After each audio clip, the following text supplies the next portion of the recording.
13 मार्च को रेडियो जन खबर के 59वें अंक में आपका स्वागत है। पहले सुर्खियां। छपरा में प्रतिबंधित मांस बेचने आए सीवान के युवक की पीट कर हत्या, सरपंच गिरफ्तार। महाराष्ट्र की कई मंडियों में सिर्फ ₹1 किलो प्रति में बिका प्याज। होली के दिन बेगूसराय में नाबालिग बच्चियों के साथ गैंगरेप। तमिलनाडु के मुख्यमंत्री स्टालिन ने कहा, भारतीय जनता पार्टी के पदाधिकारियों ने एक एजेंडे के तहत फैलाया बिहारी मजदूरों को मारने का झूठ। द एलिफेंट विस्परर्स ने ऑस्कर जीतने वाली पहली भारतीय डॉक्यूमेंट्री बन रचा इतिहास। अब खबरें विस्तार से। बिहार में छपरा जिले के रसूलपुर थाना एरिया के जोगिया गांव में प्रतिबंधित मांस की बिक्री करने आया एक युवक मॉब लिंचिंग का शिकार हो गया। ग्रामीणों ने युवक की जमकर पिटाई की। इलाज के दौरान युवक की मौत हो गई। पुलिस ने पिटाई करने में शामिल सरपंच को गिरफ्तार कर लिया है। युवक सिवान जिले का निवासी है। आरोप है कि नसीब कुरैशी और उसका भतीजा फिरोज अहमद कुरैशी मंगलवार सुबह रसूलपुर थाना से अपने घर गाड़ी से आ रहे थे।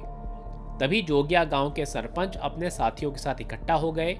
जैसे ही नसीब कुरैशी की गाड़ी वहां पहुंची, लाठी, डंडे और धारदार हथियारों से पीट कर उसको अधमरा कर दिया। इसका इलाज के लिए पटना ले जाने के क्रम में रास्ते में ही उसकी मौत हो गई।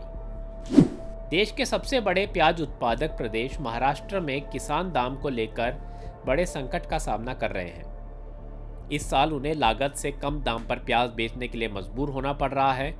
किसानों के मुताबिक प्रति किलो प्याज उत्पादन की लागत ₹15 से अधिक हो गई है, जबकि इस समय न्यूनतम 1 से लेकर अधिकतम ₹11 किलो के रेट पर ही प्याज बिक पा रहा है।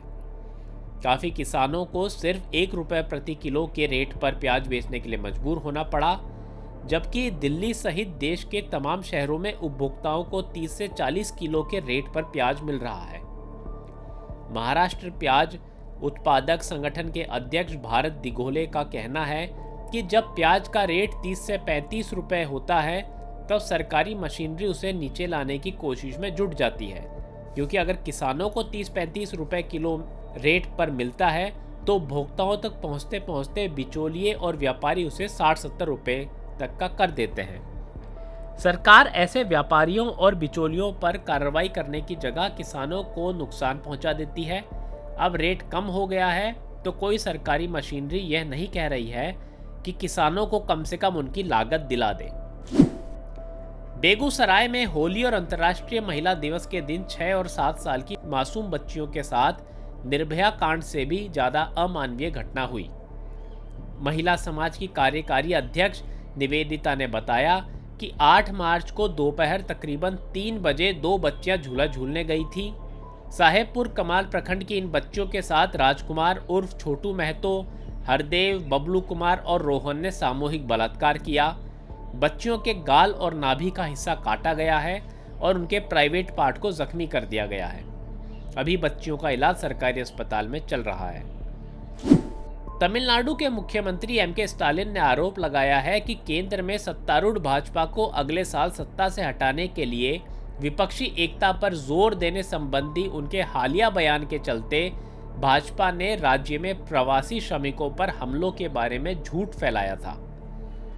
तमिलनाडु में सत्तारूढ़ द्रमुक के प्रमुख स्टालिन ने अपनी उंगलिल ओरुवन प्रश्न उत्तर श्रृंखला में दावा किया कि राज्य में किसी भी प्रवासी श्रमिक पर हमला नहीं किया गया है, जैसा कि आरोप लगाया गया था। उन्होंने कहा कि ऐसे कई कर्मचारी लंबे समय से तमिलनाडु में कार्यरत हैं और उन्हें कभी भी ऐसी किसी दिक्कत का सामना नहीं करना पड़ा। उन्होंने कहा, कुछ लोग फर्जी वीडियो तैयार कर रहे हैं और झूठ फैला रहे हैं। उत्तर भारत में भारतीय जनता पार्टी के पदाधिकारियों ने एक एजेंडे के तहत ऐसा किया। इस साल 95वें अकादमिक अवार्ड लॉस एंजलिस में हो रहे हैं। इस अवार्ड फंक्शन के लिए बॉलीवुड एक्ट्रेस दीपिका पादुकोण बतौर प्रेजेंटर के तौर वहां पहुंची हुई हैं। वहीं भारत की ओर से तेलुगु फिल्म RRR को नॉमिनेट किया गया था। इसके साथ ही 2 डॉक्यूमेंट्री फिल्मों को भी नॉमिनेट किया गया था, जिसमें से शॉर्ट फिल्म कैटेगरी में द एलिफेंट विस्परर्स ने बाजी मार ली है। इस फिल्म ने ऑस्कर अवार्ड अपने नाम पर कर लिया है। फिल्म के निर्माता गुनीत मोंगा है और निर्देशिका कार्तिकी गोंजाल्विस है। इसी के साथ इस अंक के समाचार समाप्त। अगले अंक के समाचार के लिए मिलेंगे गुरुवार को। तब तक के लिए दें इजाज़त।